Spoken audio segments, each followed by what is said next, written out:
20 long years she toiled, sacrificing everything to give her brother a future. But on the day of his celebration banquet, she was shocked to discover her parents, dead for 20 years, appearing alongside a strange young woman. To the girl's horror, her mother coldly ordered bodyguards to beat her to death on the spot. And worst of all, her beloved younger brother, whom she had raised with her own hands, feeding and clothing him since infancy, stood by with indifference. "I don't need some country bumpkin, sister," he sneered. "For the sake of my future, just die quietly. Only if you're gone will no one ever discover that our identities were switched." It was only in her final moments that the girl realized the truth. She had been swapped at birth. She was the real daughter of a wealthy family. Her parents, eager to enjoy life with their true daughter in the city, had faked their own deaths years ago, abandoning the girl and her baby brother as burdens. Now that her brother had risen to fame, they had returned to claim him while casting her aside. With bitter unwillingness, the girl died. When she opened her eyes again, she found herself back on the very day of her parents' funeral.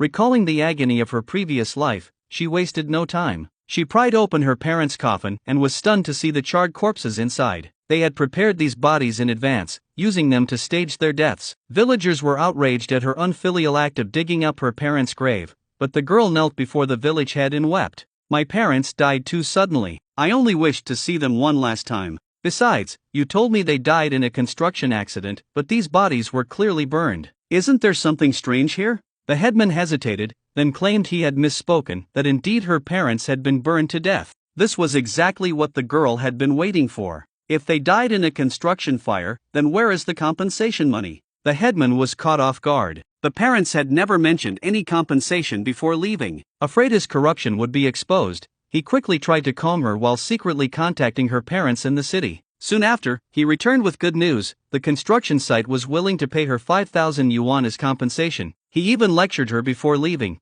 telling her to take good care of her little brother and not to stir up trouble again. The girl wasn't surprised by her parents' generosity. After all, their real daughter was the heiress of the richest family.